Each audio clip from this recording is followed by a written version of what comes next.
신경 쓰이고 걱정된다고 하는 건 저는 충분히 이해를 합니다. 그런데 그 경계선 보면서 관계를 가질까요? 이렇게 수그리고요. 이렇게 30도 돌고 이렇게 만져주면 만져져요. 보형물이. 자연 가슴 아닙니다.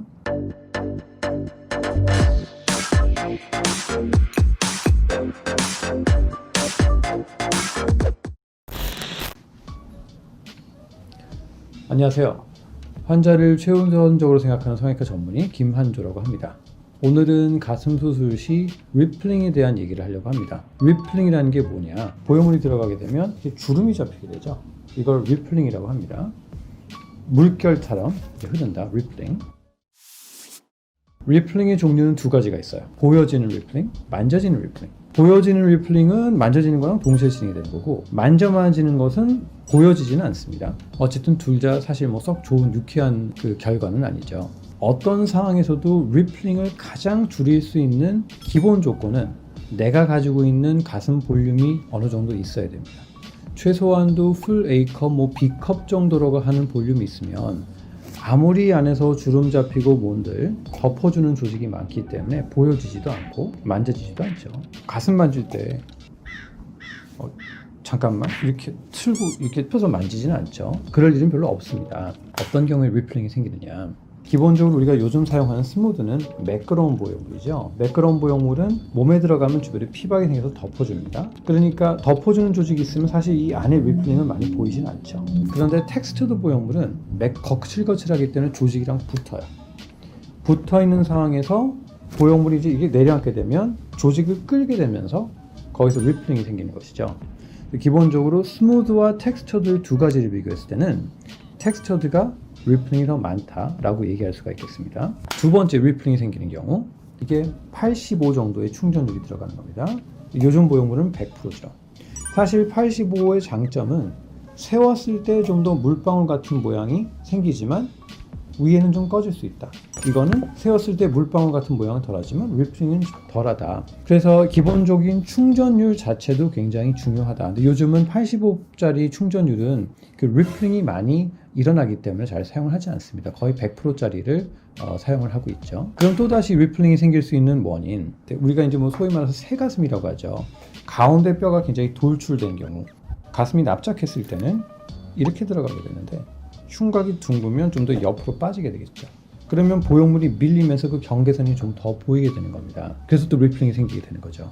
어찌됐건 의사로서의 역할은 최대한 덜 생기게 하는 거고, 그 다음에 제 역할은 생겼을 때 해결하는 게 또 제 역할이 되겠죠. 그 리플링을 어떻게 해결할 거냐? 아주 간단하게 조금 덜 침습적인 수술 방법으로 해결할 수 있는 방법은 가지고 있는 조직이 부족한 부위에 허벅지나 엉덩이에서 지방을 뽑아서 좀 더 덮어주는 거죠. 그럼 덮어주는 조직이 많아서 덜 만져지게 되는 겁니다. 정말 여러 번 재수술 굉장히 까다로운 경우에는 우리가 소위 말하는 사체 진피, 알로돔이라는 게 있습니다. 조직 밑에다가 덮어서 보형물을 좀 감싸주는 역할을 해주게 되면 그렇게 해서 리플링이 덜 보이게 되는 경우도 있습니다. 이게 사실 다양한 경우들이 있는데요. 재수술의 기준은 내가 신경 쓰이면 하는 거, 신경 안 쓰면 하지 않는 것이죠. 제 환자 중에 어떤 분께서 원장님 6개월 지나고 모양 촉감 다 너무 좋은데 제가 이렇게 수그리고요. 이렇게 30도 돌고 이렇게 만져주면 만져져요. 보형물이. 만져집니다. 자연 가슴 아닙니다.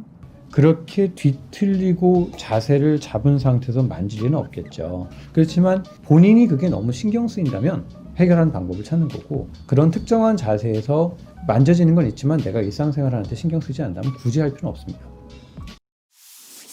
여러분께서 가슴 수술을 할 때 나는 수술 전 조건이 정말 최악인데 수술을 하고 나서 완벽하게 자연 가슴, 모양적인 측면에서 그 다음에 촉감적인 측면에서 100점짜리를 바란다 라고 생각을 하신다면 차라리 수술을 안 하시는 게 나을 수도 있습니다.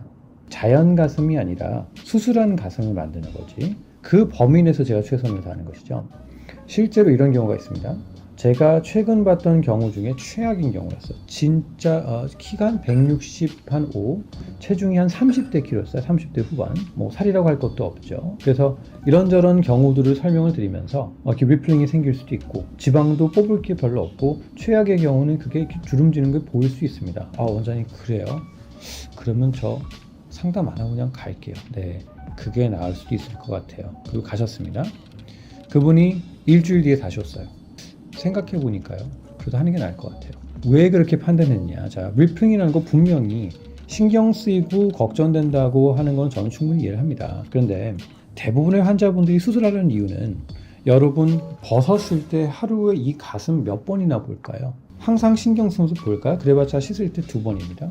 뭐 애인이나 배우자와의 관계할 때 배우자가 그 경계선 보면서 관계를 가질까요? 아무도 관심 없어. 일단 볼륨 있는 것 자체가 만족도가 높은 거죠. 근데 대부분의 여성분들이 수술하는 건 결국 오테라고 제가 누차 말씀을 드립니다. 오테 입었을 때 이만큼 파인 거 입지 않기 때문에 그 리플링이 보이지 않는 것이고, 분명 여러분도 느끼겠지만 뽕이 있는 가슴과 그 다음에 수술을 했지만 볼륨 있는 가슴은 일단 오테 자체가 모양이 다릅니다. 많은 거를 포기해서 내가 원하는 목적 자체가 오테를 만들고 자신감 있게 활동하기 위해서 하는 것이지, 모든 게 다 장단점이 있어요. 근데 주어진 조건이 떨어지는 사람에서는 감안을 하면서 수술하는 겁니다. 제가 여기서 정말 엄청난 떼돈을 벌고 싶다면 어떠한 경우라도 무조건 다 된다라고 설명을 드리죠. 오셨을 때 제가 분명히 말씀드린 것은 리플링의 경향이 있을 분들은 제가 분명히 말씀을 드릴 거고요. 그런 것에 대해서 전혀 걱정을 하지 않을 분들은 제가 그렇지 않다고 설명을 드릴 겁니다. 정말 이 중에서도 굉장히 좀 특이하게 리플링이 전혀 생길 것 같다고 생각을 하지 않았는데도 추가적으로 생겨서 제가 또 여러 가지 또 교정을 해드리는 경우도 있어요. 그렇지만 어쨌든 주어진 환경에서 저는 최대한 정직하게 여러분이 가진 조직의 특성을 보고 그 여부를 말씀드릴 것을 약속을 드립니다. 감사합니다.